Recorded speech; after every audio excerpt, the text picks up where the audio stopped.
Part 17 added a human checkpoint for risky actions. Guardrails go further, limiting what an agent can even attempt in the first place.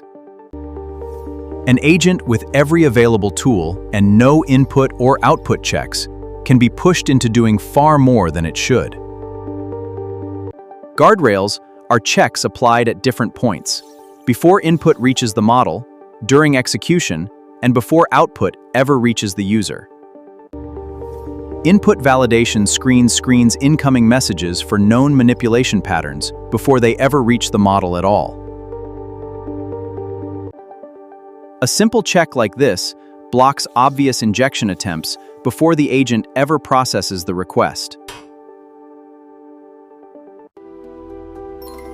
Instead of giving an agent every tool you have, scope it down to only the tools its specific task actually requires. This agent can only search. Even if send_email tool exists elsewhere in your codebase, it was never given access to it.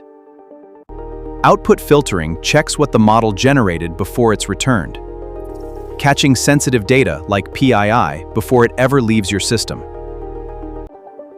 A check like this replaces sensitive content with a redaction notice instead of letting it reach the user unfiltered.